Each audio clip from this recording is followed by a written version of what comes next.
Super cheap. Cool. So we're going to go live there. That's going to be fun, eh? Bit of fun. Eh? Have you got your bevy ready? I got to listen to the sync on this. So everyone at home, please excuse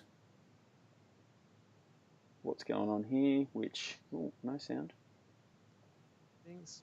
You're now talking. Yes. And yes. I'm just... You're saying... Yeah. Well, stuff saying, we should still be yes. being saying Show the same here. You are now talking. I am... Yep. So I need you, they're talking. Yep. So I need you, they're talking. I'm talking, you're talking. We're both you are now talking. I am perfect. Wow. Everyone's talking. Did anyone at home not get that we were talking? My mic is super hot right now. I need to turn it down just a little. Okay. Cool. Good. And I think we're ready to kick off. Have you got your bevy, mate? You got your drink? Yeah, I got it here. Excellent. I've got mine too. Alrighty. So we're going to go live in 3, 2, 1. This week on the Adobe Video CHiNWAG, we explore the benefits of motion graphics templates. The new MIDI replacement function avoids an injunction by swapping out layers without adding players. Deadlines will profit as the editor has got it. Join the live stream with John Barrie and Paul Murphy as they leverage a beverage this Wednesday at 7 p.m. Melbourne time.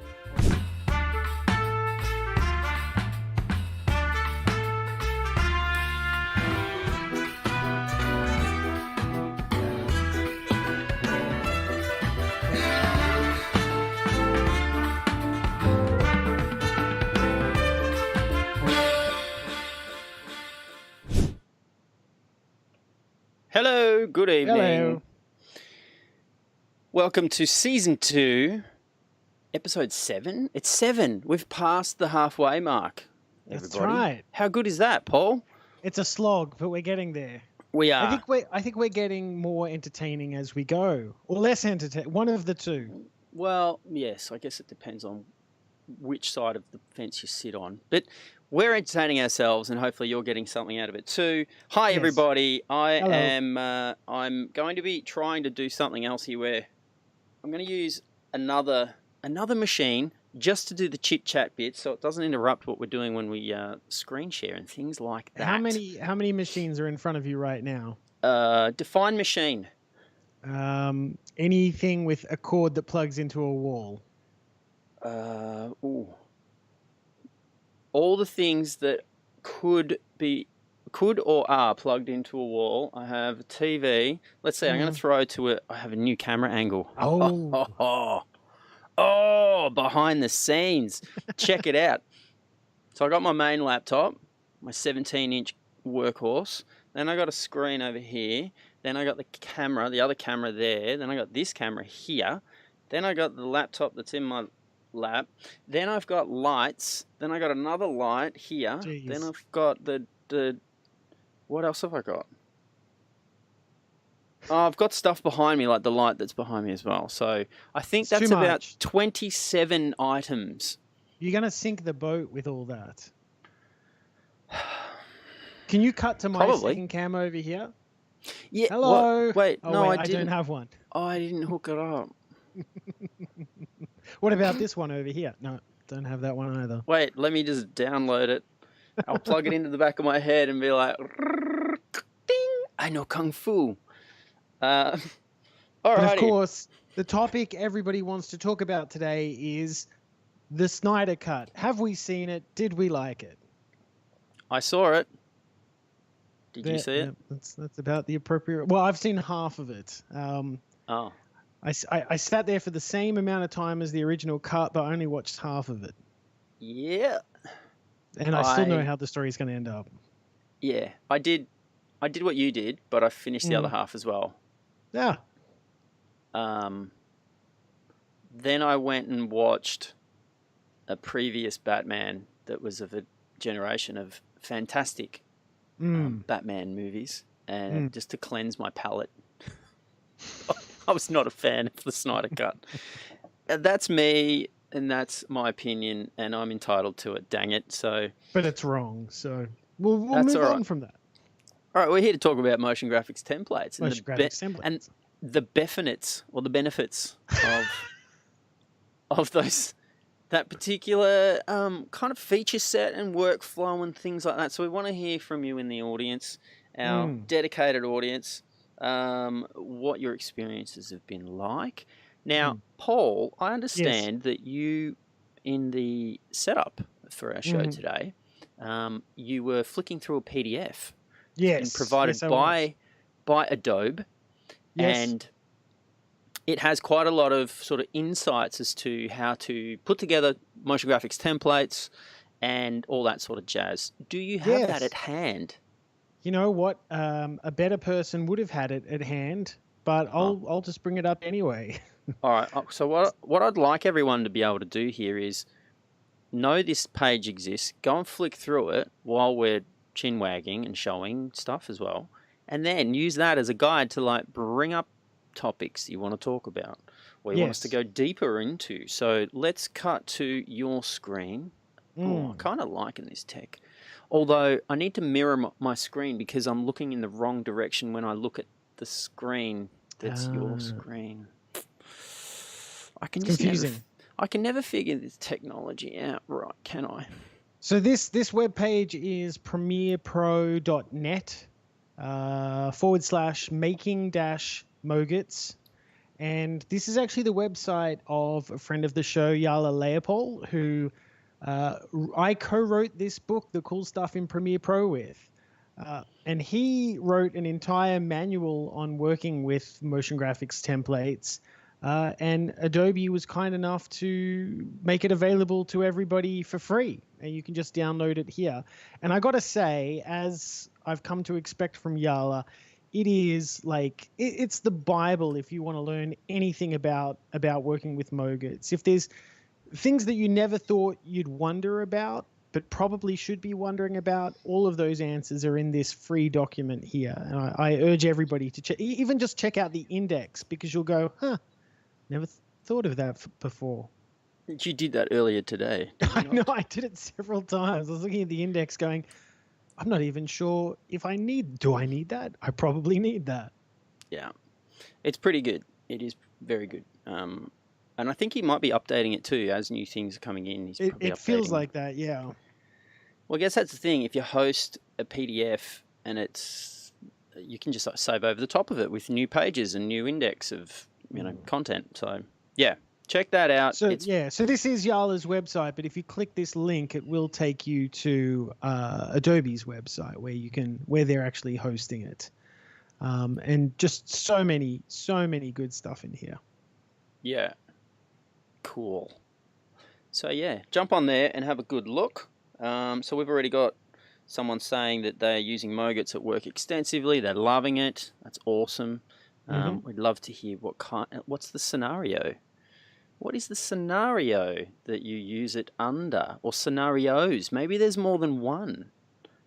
Well, probably the first thing we should specify as well is what specifically we're talking about when we talk about mogets, because you and I had this conversation where you can be talking about two very different things, right? Mm-hmm. That's and right. And that is the idea of After Effects versus Premiere. Yes, because you can have a .moget, M-O-G-R-T file, which is an abbreviation of motion graphics template. And it could be something that's designed inside of the Essential Graphics panel in Premiere Pro using the Essential Graphics engine, or it could be something that is a package of an After Effects project with all of the components, all the assets and effects and things that we used inside of that. So yeah, there's kind of two use cases as well. Why would you use one over the other if they both kind of can do the same sort of thing, which is what motion graphics are designed to do? Have a template of things that move around, and then it just makes things a bit easier to use design and style and branding and stuff like that. So, Paul, you're actually on this side of me, although I can see you there. It's weird. Yes, Paul, John.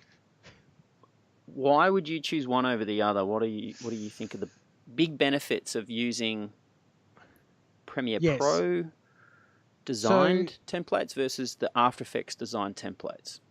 I mean, the distinction for me, first of all, the distinction may be for some people, either I don't understand After Effects or I don't know someone who understands After Effects who can make motion graphics for me. So I'm going to make them in Premiere. For me, the distinction between an After Effects motion graphics and a Premiere Pro one is in After Effects, you will do an elaborate design and animation, and then you will only choose the things that you want to be able to adjust in the edit.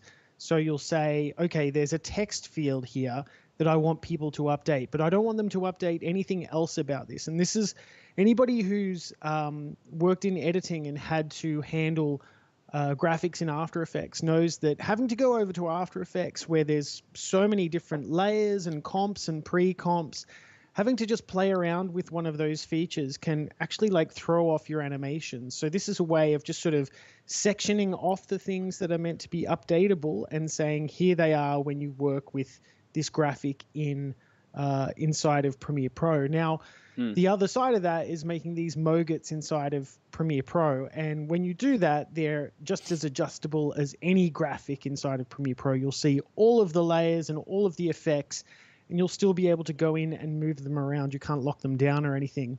Right, so that's when they're designed in Premiere. Inside of Premiere. And the advantage there is, I mean, the advantage for me when I work like that is, number one, I'm staying native inside of Premiere Pro. And number two, maybe I just want to be able to recreate that graphic a lot across many projects. And I still want to have access to all of those layers. Maybe there's a drop shadow in there. And I'm altering that drop shadow depending on the background that it's over the top of. Of course, I could do that with After Effects as well. But sometimes having access to all of those layers is a good thing too. Yep. Yep. Yeah, I agree. I think that the two types of motion graphics template or Moget have their own reasons why you would use it. But I guess if it's about speed and it's about that agility, before motion graphics templates, if you had After Effects design that was like, it just has to be After Effects, it's better to animate, it's easy to put together, it has a real style to it that you can't really get inside of Premiere. You can do a lot in Premiere, but there's some things. True. I still see the main thing that's missing or is tricky for me is getting that motion blur.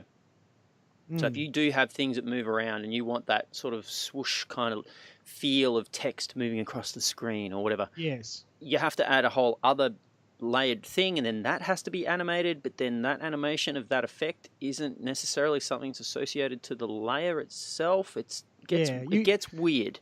You can also do it with the transform effect. But then packaging that into a motion graphics template, that's different.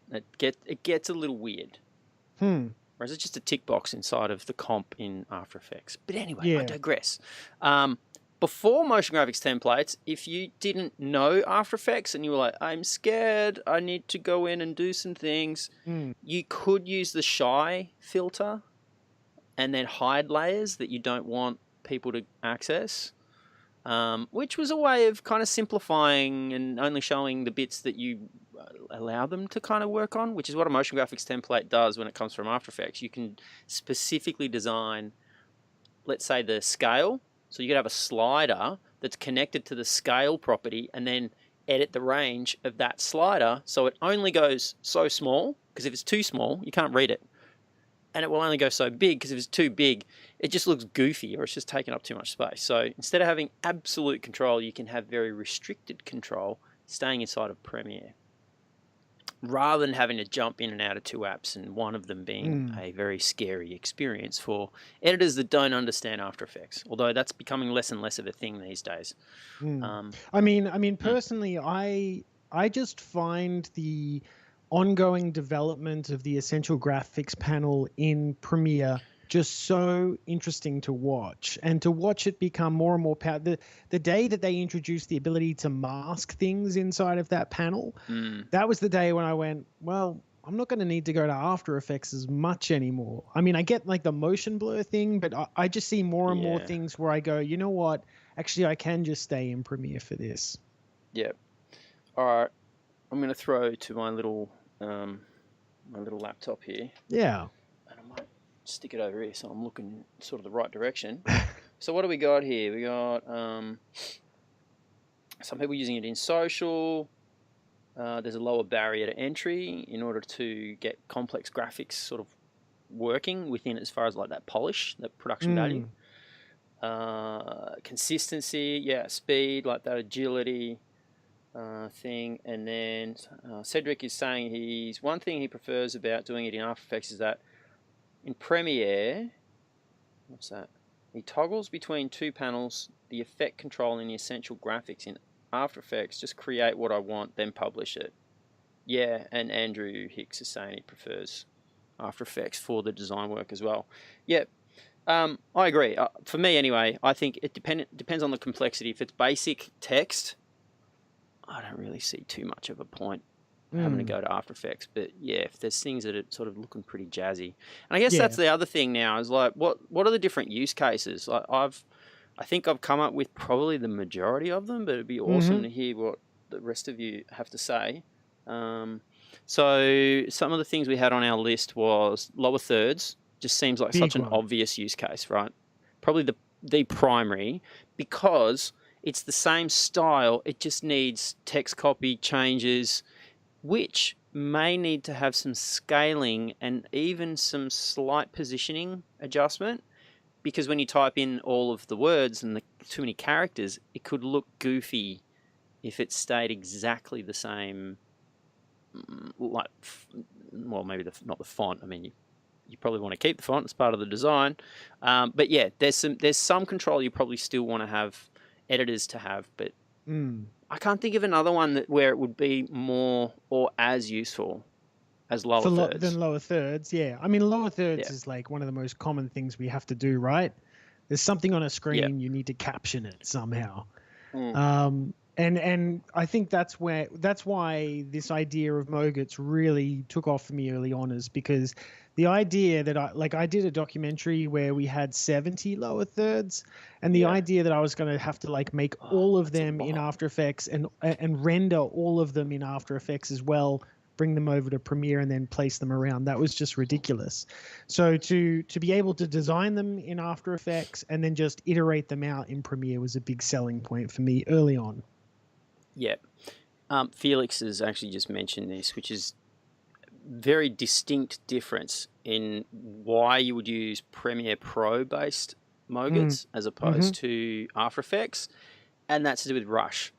So he had a client that was using Rush and they wanted that polish, they wanted to have that sort of production value and branding, and you can't use After Effects based motion graphics templates inside of Rush. There is, so to put it simply, this is a simplified version of what I heard our Adobe engineering team explain why they won't be able to put the After Effects stuff inside of Rush. Because Rush runs on your phone, and if it was to compute the potential complexity that some people will probably go and do when they use After Effects to make a motion graphics template, you could basically run out of battery life within a minute or two. But it would be worth it, right? Because those graphics would look amazing. Yeah. So they're like, until we fix this particular problem, the kind of processing that would be required it's too much. So yeah. So does that mean that Rush graphics and Premiere graphics are the same format then? It is exactly the same engine. Yeah. I gotta dig into Rush a little bit more. It's an unfortunate blind spot. Well, what you can do is you can have a Rush-based project and then open that inside of Premiere Pro, and it brings everything in. So if you've got any titles or if you're doing any audio effects, they're actually part of the Essential Sound panel family of effects, which become actual effects on the clip level. And then also the color grading is actually the Lumetri engine. So all that sliders and whatever you've messed around with in there, or even if you use a LUT, that goes in there and that stays in there as well. Obviously the cuts. But then the text is actually the Essential Graphics engine text. So And are if you you use a saying motion that I graphics can? template, it's the same. That all comes through, and it's still editable and all that. Are Sort you of stuff. saying that I can create my motion graphics templates in Premiere and then port them over to Rush? Yes. Wow. Oh, that's really cool. So how that works is you make them and then bring them into a library. So you put them into a Creative Cloud library, and then when you go to the titles section inside of Rush, it actually is the back end into the libraries engine. And so libraries, you can put like a whole bunch of other things in there, like little clips of video, little clips of audio, or graphic files, colored things, and things like that. But Rush is pretty simple. So it doesn't have a library panel, but it has the filtered view of libraries, like when you're inside of the Essential Graphics panel in Premiere. Yeah. Yes. Let's take a look at what we've got here. Rush can't use the After Effects engine under the hood. That's right, yes. And as someone's just said, good to know. It's good to know that there's that restriction. Yeah. So yeah, until we kind of make things a bit more efficient, it's probably not going to come in for quite some time. Now, I think it's a good moment to maybe just call out a word and what that word might mean. And it's got to do with your future. Oh, yes. I see in your future I see you registering to win an Adobe Premiere / Rush pillow. For this episode, you will need a new word. Each episode has its own word, and I'm thinking of the word, but I'm not saying that word. Yes. How do you put money towards a new Premiere pillow? Well, you don't need to. You put in the effort. Yes. To watch the show and get the word, and then you use the link that's in the description, embedded somewhere down in the depths of the description of the show, and then you go and you register on the form, and then that means you've got another chance. You get another ticket stub, digital ticket stub, for when we do the draw at the end of season 2, which we're in now, and then how many episodes we do? 12 episodes. Yes. So lo and behold, we're getting closer to that moment every week. I'm excited. How strange. Okay, very good. We've got one more comment that's popped in here now. Let's see here. Quite a few complete corporate design packages for clients, from intros to lower thirds to callouts. And sharing a library is pretty cool, so I can update them. Yeah, update that content for them, and it just shows up for the end user or the client in that respect. So yeah, for anyone who's doing branding related work, which I'm seeing so much more of these days, where that kind of content would usually maybe go to an agency, but now there's so much sort of appetite for video based content, and it doesn't have to be super polished. You probably still want to brand it, but it doesn't need to have, all the crazy lighting and camera and all that stuff. It kind of feels more genuine when it's a bit more real, like off your phone even. Like we are. Yeah, that's my phone, and I'm just using the lights that are inside the boat, and I'm not using any extra lights. You are, and you look fantastic, mate. Thank you.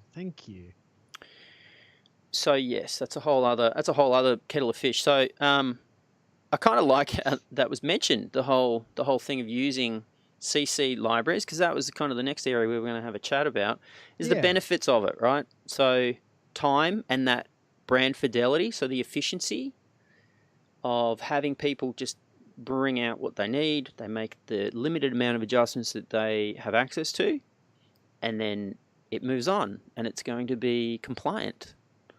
So that time saver stuff is pretty huge. What's some of the other things you were talking about earlier today about sort of benefits?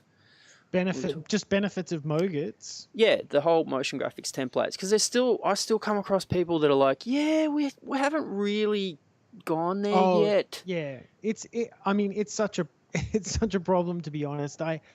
When the pandemic hit, I don't know if I've told this story on ChinWag before, but when the pandemic hit, and we were all suddenly working from home, I was working at a place where the designers were still designing huge, elaborate animations that would go to broadcast, and they would render them out and then upload them, and we would wait all day for them to go up, and then we would wait all night for them to come down. And like, we were getting, this is TV, so we were getting hit with 7 or 8 different versions of the same graphic all rendered out. And I was saying to them, look, it doesn't even matter if you want to make these MOGITs editable or not. Just make them MOGITs, because they're going to be 1 meg in size as opposed to 1 gig in size. So even just the ability to easily share, an After Effects design in a very compressed format without having to render it out is a great thing while we're all working from home. Yeah, the storage side of things is pretty big. Like having to wait for a completed alpha channel clip, right? They're big. There's no H.264 that I know of that does the compression to get a small file that still has the ability to do alpha. I guess you could kind of hack your way through and then make like a Luma channel. Yes, copy. Like spit out a separate version. Actually, we were doing that when they were rendering out that these was graphics. The way. I know, and that was the way to do things back in the day. And I've seen people on other A brand based NLEs still do it that way, where they get the graphics and it's like, okay, that's interesting. Why are you doing that? And they're like, it sort of sometimes doesn't like having alpha channels. Like, what do you mean it doesn't like having alpha channels? We just do it. It's guaranteed it works. Okay, sounds like a lot of lift. I think one of the huge advantages, if we're talking from the After Effects perspective, is not just that you can drag properties into these things and make them editable. So not just say, let's make the position editable to Premiere, let's make the scale editable, is the fact that you can actually tie elaborate expressions to things going on within your graphic, tie them to something as simple as a slider, and then be able to control that without having to think about those expressions over in Premiere. So, for example, a lot of the graphics that I create for my YouTube channel, I will have a specific color scheme that I iterate through, and I've just got a drop-down box in Premiere where I just choose the colors. Yeah. Can you show us that? Have you got it like available? Is that all right? Could you show it? Yeah, I can try. There's no like copyright. Oh no, it's for a client. There's no I'm not copyright. There's no. Because this would be cool. I reckon this would be cool. I mean, we really will be doing this live because I wasn't ready for this. That's fine. That's why it's live. Yeah. I'm just going to go to. Switch over to your screen there. Excellent. Thankfully, I do have all of this stuff here. I just don't have it like on Dropbox at the moment. What do you mean? You're not using libraries? Oh, that's the problem, is that Dropbox isn't open. No, I'm not using. No, I am using libraries, but I'm using offline files with Dropbox. So I just need to open Dropbox so it will download the file when I ask it to. So go back to me for a second. I'll get this. All right. Well, you know what? Let's go. Yeah. I might actually go into my screen. Yeah. Is that my desk? I think that's not my desk. Okay, that's definitely my desktop. Right, cool. Okay, so let's have a look here. There is the promos that we do, right? We make these little. Well, at the moment, I'm making the little promos each week for the show, and in there we have a motion graphics template that Al Manders made up. And it is so good. Every time I watch it, it looks better. Oh, really? Yes. I'm not tweaking it every time. Really? Because I'm not. It looks amazing. That's because it was designed so well. So all I need to do, let's go into my graphics user interface here.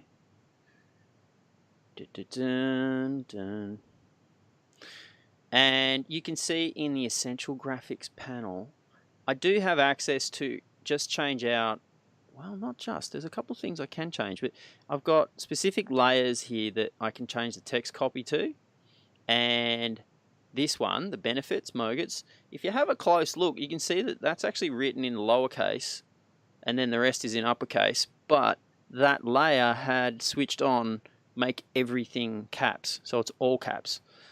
And you can, that's one of the other really cool things about using After Effects to run these things, because you can have these subset rules going on in the background that you can't see as an editor, but you can make whatever changes you're allowed to. And the other one here is the scale. So if I was to start scaling, notice how it starts to sort of fit into the screen as well. And that's because it's fitting the bounding box. So yeah, clever stuff, Mr. Manders. But you're talking about a drop-down thing. Have you figured? Have you found it? I have. Yeah. Can you show us the like any great cooking show? Can you show us the finished product experience and then go back and show us how it was made? Because I can see you're in After Effects right now. Yeah, are you sharing my screen? Because I'm seeing your screen right now. Okay. Yeah, I'm not sharing yours just yet. Yeah, I mean, I could just show you I'll show you the end product. Yeah, cool. In Premiere. Let's swap you over. Let's get Paul back on screen. There we go. Yeah, so this is me in Premiere in my Essential Graphics workspace. And one thing we're going to mention as well is just how you organize all of your Mogets, because I like to organize them based on project. And I usually have a different library for every project that I'm working on at the moment. And at the moment, I'm looking at the Premiere Pro library and also Atomic Abe, who I do stuff for as well.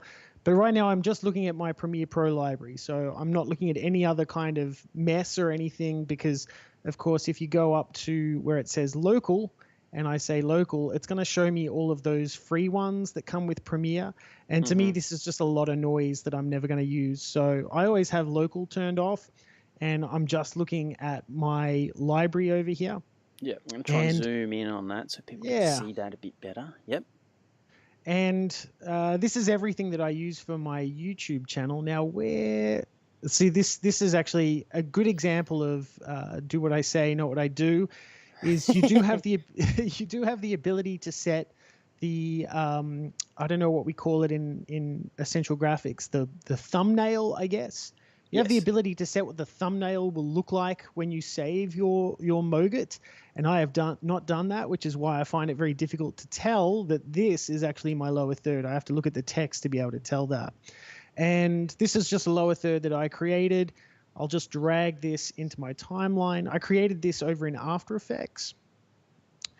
And there it is there. Now, when I select this and I want to go in and edit this, I usually use this for things like when I shout out keyboard shortcuts in my videos. So then I can go over to my Essential Graphics panel over here and make a change to the text if I want to or whatever. But what I like to do is be able to set what the background color is. And these are pre-programmed to my brand's colors. So I can choose blue. And it will I should show you that it updates on the screen here. That's my blue, my red, and my yellow. And the other thing that'll happen, you may not have noticed then, if I go back to the blue, you'll notice that we have a white outline with white text. When I switch over to the yellow, we now have a white outline with black text. So it's also compensating for the fact that I've switched background colors and I need to change what that text will look like. So that's on the Premiere side. If I switch over to the After Effects side, aren't you a clever duck, hey? Well, I don't remember exactly how I solved this problem, so we're gonna relearn it all together. The best way to learn. But if I go over, I mean, look, this is a very simple comp here. This is the comp that I used to create it. And up here, you can see this is the Essential Graphics version of it. So I've got my text layer here, text, and it's got my default text there. And I've got what I've called background color here and a drop-down list there. Now, if we have a look at it in the actual comp side of things, I just have 4 layers. I have text, I have shape layer, which is just that background layer. I have text view. I'm trying to remember why I have text and text view. I think because I'm making the change to this text here and this is controlling how it's displayed. And then what I always have in all of my comps that have like expressions, which are controlling things behind the scenes, I have a layer that's just a null layer called control. And if you go and look at it up in the effect controls here, we have width animate. So this is controlling the animation of the lower third as it comes on. We have a margin. I'm controlling the margin with a slider here, but I'm not allowing the Premiere Pro user to control the margin. That's just something I'm using. And here's my background layer drop-down box. And a lot of people who use After Effects may not be aware that these drop-down boxes and settings like this have actually been in After Effects for a long time.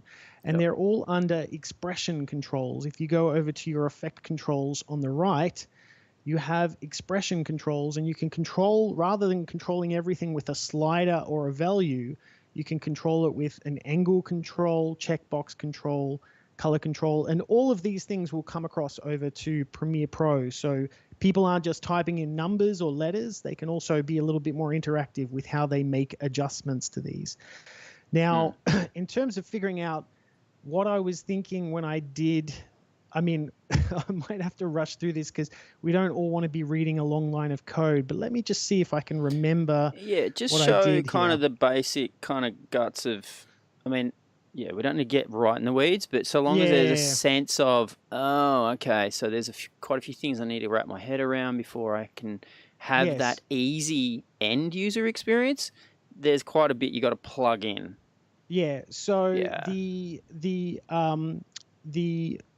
background color is actually being controlled by a tint effect. If I turn this tint effect off, actually, I think it's going to stay on anyway.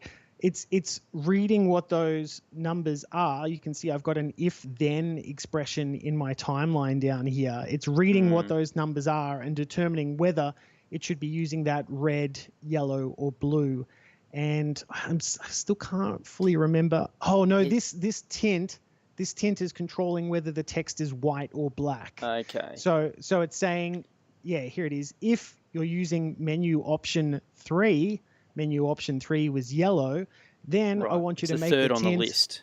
Yes, it's the third on the list. Then I want you to make the amount to tint 100. If it's not option 3, which is yellow, then don't tint it at all. So that's the control that's being used to control the color of the text.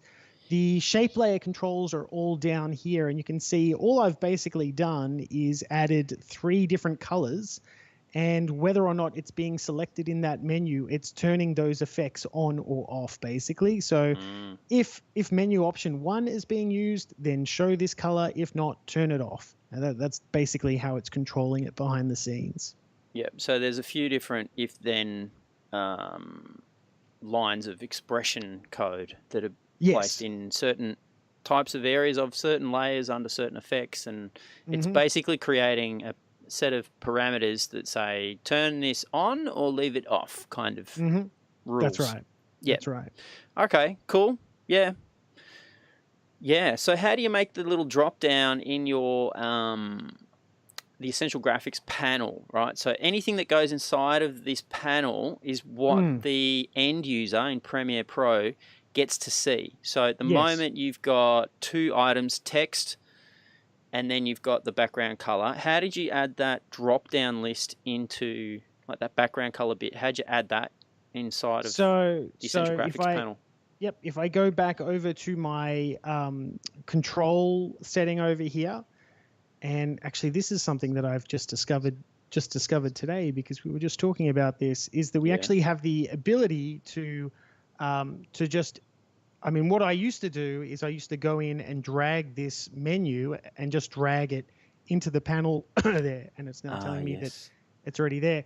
But what you can actually do now is just right-click and choose Add Property to Essential Graphics, and I've now just added a slider over here. This is the margin slider. So I can actually that's one of those things you found on that PDF that was made by Yala. Yeah, how funny. Yeah, the things you discover when you right-click something. Yeah, but prior to that, I was just dragging things in. Right, which works, which is fine. So there's not everything is actually available to do that. You can't just drag everything in. So Yes. what's the quickest way to limit or filter what you're seeing in the comp that you can drag in or right click and add? And this is a really good thing to just figure out like how Essential Graphics work, is to just go up and choose this solo supported properties button here. So when you do that, it's going to show you all of the properties within your comp that you're able to then animate up here. So everything that's available here. And am I right? Am I remembering this wrong? That for a long time their scale was not supported, but scale is now supported. Is this right? You're correct. In the early days, scale was not in there, and position was not in there either. So you had to make like a null. Well, what you had to do was do a couple of you needed to break it into sliders, and then you'd assign the slider over, and the slider would be attached with that little pick whip thing, which is just the easiest way to sort of do a bit of code without doing code. You just go, I want this thing to like be linked to this other thing, and then you could do it that way. But yeah, in the early days, there was quite a few bits that just weren't there. Other cool things that are in there now is like you could switch on the properties for text, so you could make it so you can change the font as a user. Oh yes, yeah, things like that. That's So a great inclusion. Actually, show that, because I think you'd be able to show that in. Let's see, I'm zipping all over the joint trying to show you screen there. The edit properties under the text. Edit properties under the text. So you've got your source text. Yeah. And then there's the blue edit properties option inside the Essential Graphics panel. Oh, over here. Yep. And then in there, you can tick a few boxes, and then all those options are then also enabled for the Premiere Pro user. That's pretty cool. Yeah. That's pretty cool. That makes things pretty simple. Like especially like this, the faux styles. That's pretty cool. Yeah. I mean, just add them in. I get. I think that obviously something like this would be essential for somebody who is selling their motion graphics on Adobe stock or wherever. This is like essential. But if you're in a brand controlled environment, you would not want anybody touching that at all. But this is the thing. You have the option as the motion graphics designer in order to do that. So continue, please. Show us the slider thing again. Which slider would you like to see? Well, you added a slider in. Oh, yes, I added this slider over here. I'm sorry, I sort of zoned out for a second. Did you show the edit range function? I didn't, but that's a lovely one too, and that is that. So at the moment, I have the ability. I'm giving the editor the ability to drag this all the way up to 100, which looks kind of ridiculous, right? And I could drag it all the way down to 0, which also looks kind of ridiculous. And as the designer, if I'm like, I want to give people the ability to do this, but I want to limit the range that they can actually edit that to, you do have the option to go up to edit range and say, look, I want them to be able to go from 20 to 50. And then that's going to lock them out when they go over to Premiere between that range. And something we were just discussing before, John, is that doesn't lock you as the designer in After Effects out, because I can use that same slider over here and I can pull this to whatever ridiculous value I want. I could just keep going if I wanted to. It just means when it goes over to Premiere, those are the values they're going to be locked into. Yeah, because it locks into the slider itself. Yeah, that's a really handy one to be able to sort of understand how to hook that stuff up. Yeah, which is it's pretty simple. But yeah, where would you go? Where would you recommend you'd go to sort of learn some of these things? There's plenty of YouTube tutorials out there. Yeah. Would you say Yale's site is a good spot as well, because he's got quite a few bits and pieces?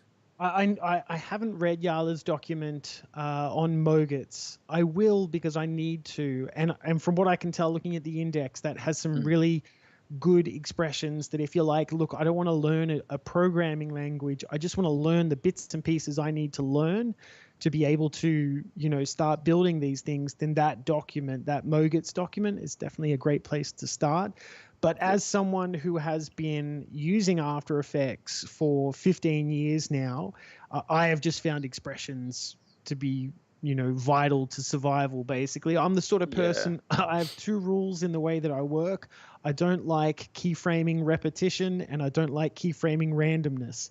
So I always use expressions to do those things for me. The idea that I have to do something that a robot was designed to do, it just pisses me off. So that's where expressions do all the work for me, basically. Yeah, if you're going to be doing any kind of motion graphics or adding motion graphics to your skill set, to your utility belt, you really will get dividends from investing your time in learning some expressions, right? Yeah. So just like the code word, which may have been kind of mentioned, the code word for our pillow. Check the description for the link to go and register. That type of effort to learn basic ones, it really pays off, especially when you want things to automatically be responsive, like responsive design stuff, which is what you were pointing out before with, as you start adding more characters into your text or less, you want the box that's behind it to kind of auto scale to that as well. So you're maintaining that border to no matter how long or short your text copy is inside of that design. Which interestingly, as we were discussing, is oddly enough really easy to do in Premiere now, and almost more complicated to do in After Effects. It's so funny that those things are flipped like that. I know.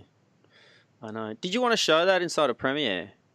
Sure. It's actually a really cool sort of feature, and for those of you who are thinking of using motion graphics templates, where it is really just basic sort of text, and maybe you're just copy pasting in a lot of text as well, it's super simple to have something like a bounding box that sits behind it, text that will react as you need. That also does have the ability to sort of convert itself for different raster sizes. So if you're going from 16:9 and then you've got to do a social version that needs to be square, 1:1, and you've done the graphics from motion graphics template sort of graphics from Premiere can make these sorts of adjustments for you. Are you talking about the new switch in sequence settings? The one that says no, that's scale different motion effects again. Proportionally. That's different again. Let's jump into your screen there, sir, and start going through, and then I'll try my best to highlight. Well, I mean, the first thing I want to works. The first thing I want to mention about this is that the easiest way to just add a background to your text that is sizable is to actually just use the background setting. So if you have some text and your text is selected and you go down to the very bottom of Essential Graphics to all the settings that you don't check very often, there is just the ability to just turn on a background, and you can set it to whatever color you want. And you might think, well, that's a little too tight around the edges. You do have the ability to actually expand out those edges. And you also have the ability to adjust the opacity of that as well. So if that's all you're trying to create with a sizable box, this, of course, will resize with what I say. That is just like the easiest, most straightforward way to do it. And there's just so much control in there. But if you are looking for something that's maybe a little bit more detailed, maybe you want to have curved edges to that box, for example, then you are going to need to add a separate rectangle. So I'll just turn that background off, and I'm going to go up to the very top here, and I'm going to add a rectangle. And let's choose another cool color here, maybe like a blue. And I'll drag this underneath my text. Just doing my design as I go here. And we'll make this nice and big. Now, I did say I was going to make this curved edges. And I should just mention that my most popular video on YouTube at the moment is how to add curved edges to boxes. Never saw it coming. But I'm just going to go over to my appearance setting here, where I want to change my line join to round join. And that just means that when I add a stroke to this, and I'll make the stroke the same color as the fill, if I turn this up, it's actually going to round out those corners. You can see there, I've got some nice round corners, and I might just shrink down my box as well. Nice. All right. There's no time to get particular about design. That's right. Everyone gets the gist, right? If I then wanted this nice, beautiful round design box to be resizing itself with my text, what I actually need to do is pin it to my text. So with my shape selected, I'm going to go down to my responsive design setting here, where we have pin to video frame. Pin to video frame is the default. It means it's not going to actually resize to anything. But if I choose my text layer here, so I've said pin to, and there's my text layer. And what I want to do is turn on all sides just by clicking in the middle of this box. So you can see I've got blue lines around all the side. That means whatever direction that this resizes in, it's going to resize the box to that as well. So if I go over to my text layer now and type something else in here, like something else, you can see it's resizing it and it's keeping those same dimensions to the margins as well. So very, very easy way to do it. And if you made a second line. A second line? No, I mean like a second line of text? Enter. Yeah, if you pressed enter, see, then it expands as well, because it's trying to do that kind of link to the bounding of that particular box. So this is the other thing too, is it becomes sticky. So what's happened is, that's actually, if it's hard to see because it's blue on blue, but if you look at the absolute center point of the anchor point, so if you change your just change the color for you. Just maybe like something, what's opposite? What's on the chart? Gray, is gray going to do it? Oh, kind of, yeah. So now you've got the bounding box center of the text. So click on the text layer. And then you'll see that the anchor point of that is actually the center of the background box. So if you were to reposition that, then it will actually, and you got to reposition the anchor point. Oh, you want me to reposition the anchor point? Well, yeah, but because they're stuck together, it's just so people kind of get their head around, like, why is it behaving weird? Yeah, well, I guess for us After Effects users, we would consider this parenting, right? It's like basically it's like parenting, they're parented together, yeah. Yeah. But it also resizes to it, which is pretty cool. Yep. Now, this is the thing I wanted to sort of highlight with the pin to video frame, what that's actually about. So let's say this is the design. Okay, cool. If you were to then take your, so we've got your shape layer is pinned to the text layer. Now, if you made the text layer pinned to the video frame, but it is, let's say, in the lower left corner. So you like select the bottom, and then the left. Yep. Now move it so it's actually sitting in the bottom left corner.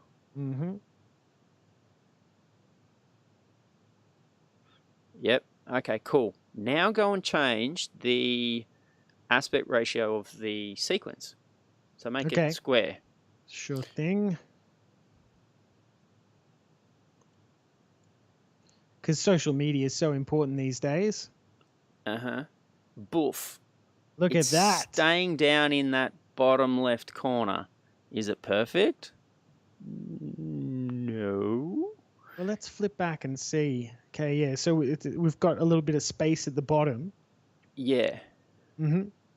So if it was one line, maybe if it was one line, it would be better responsive. And it's probably got to do with the strangeness of the position of the actual anchor point. So you can snap that anchor point to the bottom left, which means you want the text to start from the bottom left and type out to the right. So there's ways to start doing that, and then there's so many different ways that you can start to create some control measures, so long as you understand how the anchor point is part of that control structure. That's closer. Yeah. So there's some interesting ways to kind of get things to kind of get kind of in the right spot for you there if you were to just sort of flip it out. It's something to play with. Certainly want feedback on it too, because I feel like it's still got quite a bit, as you're seeing it, it's still got quite a bit of maturity to go in order to do that for you and just take away that workload. If you had stuff like that in different, like widescreen then to, say, vertical, so it goes from 16:9 to 9:16, that's extreme. And if there was a really cool way for it to just maintain the size but pin itself in the cornering in the right way and be like accurate, that would be pretty damn cool. And take a lot of that grunt work out. That's not bad. Like, I'd post that. I would kind of, I mean, I'd probably tweak a little bit, but not by much. It could also be Premiere saying, look, do you really want it that close to the bottom of the frame? Maybe. In any case, there's some room for improvement. And that's the sort of stuff, you know, Adobe really want that kind of feedback from people to say, hey, I tried this. Kind of getting me there, not quite. Hey, can I just add something? We were talking about benefits before. And I just wanted to say, I really feel as though one of the huge benefits of Mogits and working with the Essential Graphics is in the past, you know, effects presets have been like the biggest time saver. But the idea that we can create technically presets that are graphics and effects wrapped together, I feel like that's like been one of the biggest changes to my workflow probably in the last 3 or 4 years, is the idea that I could just sort of grab, I don't know, what's an effect? Let's just grab a Gaussian blur. Right, let's get you on there.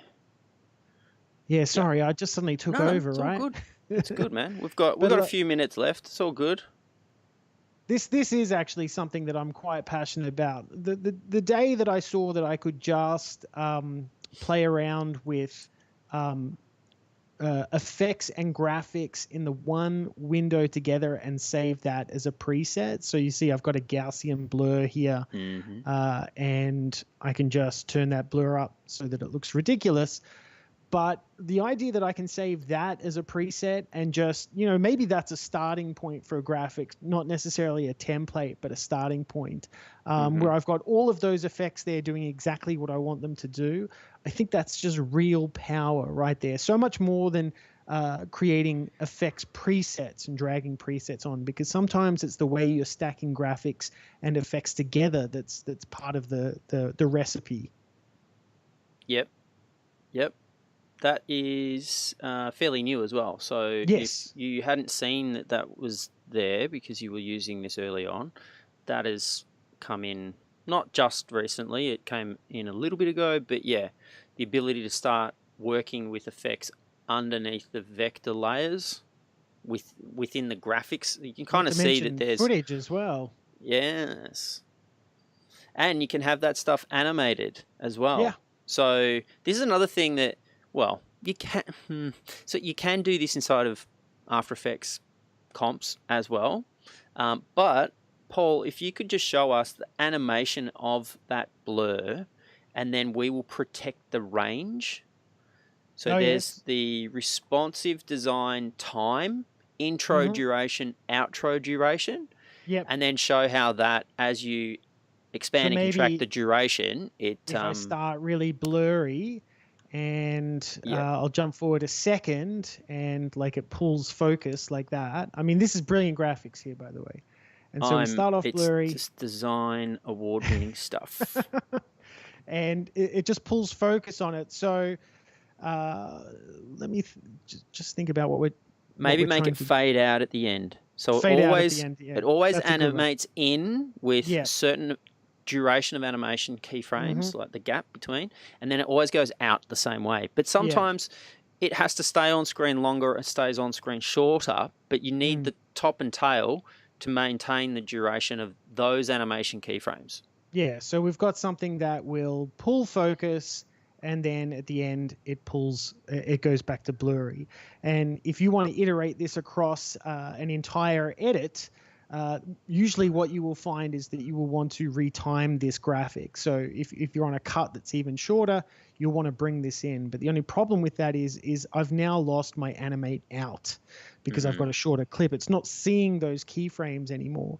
And that's where being able to actually say, I want you to protect the animate in and animate out is really useful. So if we go over to our keyframes here in the effect controls, what you might not be able to see is a tiny little blue line here that I can just drag out, which is like an in point that I'm dragging, or an out point, I guess, to the start of my graphics.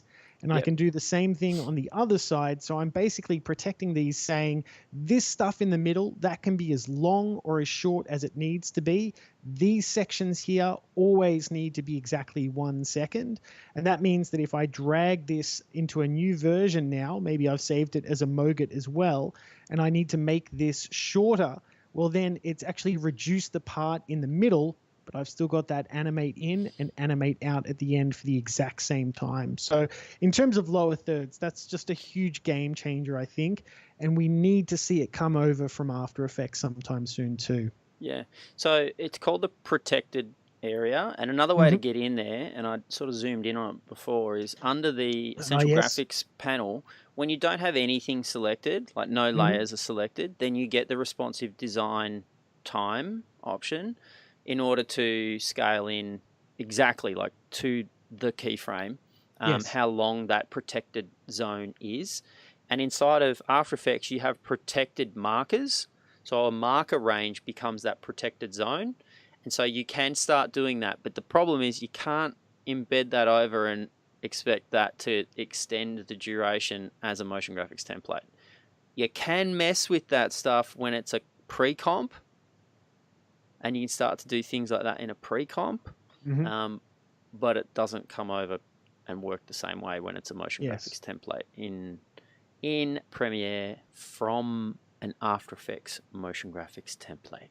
And the other interesting thing you see when you actually don't select any layers in your graphic is you have the option to roll as well. So you can do your rolling credits just by ticking this box here. Yep.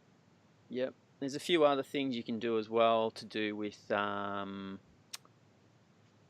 you can actually group things and put them into little bins and stuff. But anyway, we're getting away from motion graphics templates. So I wanted to wrap up. Going to happen. No, that's all right. I wanted to. Oh, okay. This is some good questions here. Where's the best place to send that kind of feedback? There is actually a website called the User Voice. And literally, I get to see that feed. As soon as someone adds something new into User Voice, it goes into an actual feed that, because I work for Adobe, I can see that feed update in real time. And people are looking and responding. And if you don't have a response... some really good suggestions there too. If you want to just put your support behind some great suggestions, that's the website to go. Right, because you can vote up, you can collect votes, and that starts to build the hierarchy of not just the response. Sometimes the response is that they might not quite have a response for it, or on rare occasions, it just falls off the radar. There might be something else going on. But when you get votes, it starts to sort of put it up as like, this is like the highest voted thing. It's got X amount of votes within the last 24 hours or whatever. Yeah. That certainly spikes attention to it. Yeah. That annoying your video has finished exporting window that came up for like 1 or 2 versions of Premiere? Well, that's where everybody voted for it to be gone. Yes, and now it's this little pop-up in the corner. Yes, polite pop-up. Yeah.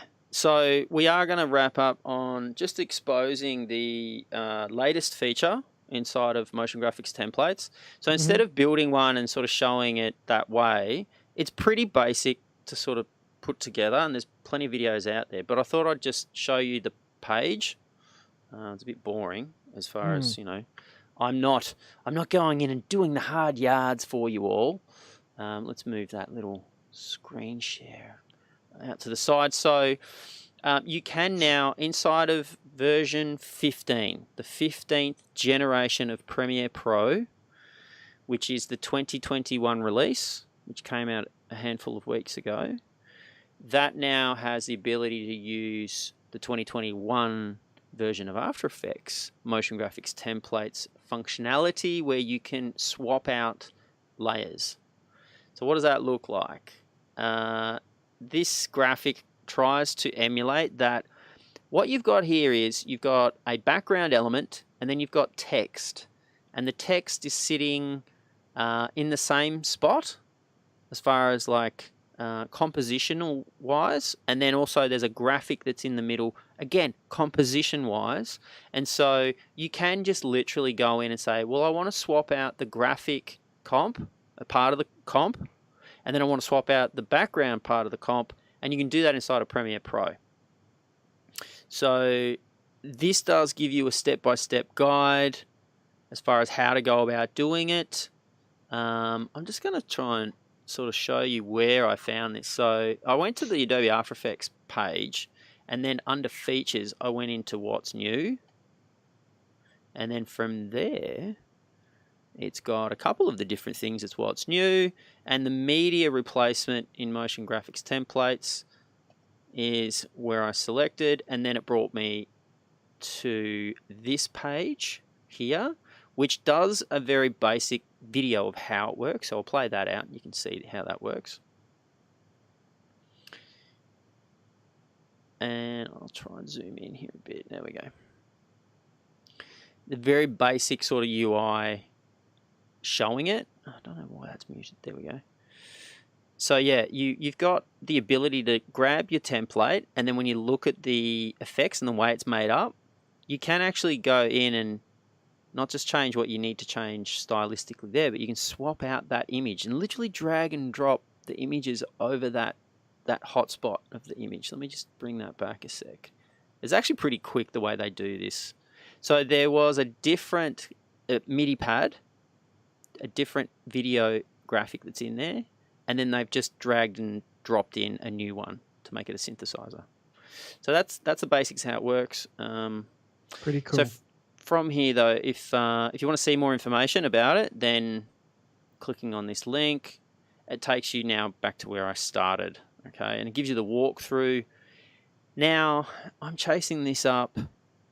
At the end of it, there is supposed to be a get file, get the sample file. When I click on it, I get an error 404. No, I don't. It works. They fixed it. They fixed it in time for the show. How good's that? It's a Christmas miracle. It is totes. So I'm going to stick that on the safest place ever, the desktop. And then this is another thing that I wanted to finish on as well. Anyone who's relatively new to the whole Moget thing, so that Moget you can import into Premiere Pro, or get this, you can open it directly inside of After Effects. So I'm going to extract that, and then I'm going to go to After Effects, and I'm going to open it up. Open project, and then I'm going to find that .moget file. So in here you can see an After Effects project can be a .aep, After Effects project, AET, After Effects template, AEPX, I'm not sure exactly what that is, or a .moget, or a .ae graphic. So I can select the Moget and then open it up and see how it was made. How cool's that? So it has to extract all of the elements that are part of the design, which would be the graphics, etc., etc. Come on, you. There we go. And so replace media is set up in here, and I would then follow the guide as to how to build this. Then I'd export it out, bring it into Premiere Pro, and then start testing it out. So I figured I'd show you all how that works, And then that way you can start to get your hands dirty yourself if Nice. you wish. So we're going to wrap it up. Thanks everybody for joining us. Paul, pleasure to Yes. have you again. I'm dry. I'm going to crack open another zero alcohol beer, or as I like to call it, my multi beverage. Classy. I will continue on my, I don't know. Tea? Beer. Were you having tea? No, Oh, you were I'm having beer. drinking beer. Good on ya. All right, That's why everybody. it's been a fun one. So before, when you weren't drinking, it wasn't fun. Is that what you're trying to say? Laser focus. Now I'm just all over the place. Laser focused. Sweet. All right. Well, that was good. I had fun doing that one. Thanks everybody for joining us on the live chat. And if you've got any extra things you want us to get on about, or you've got questions or something's not working, be sure to add some comments below. Yeah, let your friends know if you like this content. They probably will too. So on that, we will use our intro as our outro, as we've done all season. Thanks for joining us. Thanks, guys. This week on the Adobe Video CHiNWAG, we explore the benefits of motion graphics templates. The new MIDI replacement function avoids an injunction by swapping out layers without adding players. Deadlines will profit as the editor has got it. Join the live stream with John Barrie and Paul Murphy as they leverage a beverage this Wednesday at 7 p.m. Melbourne time.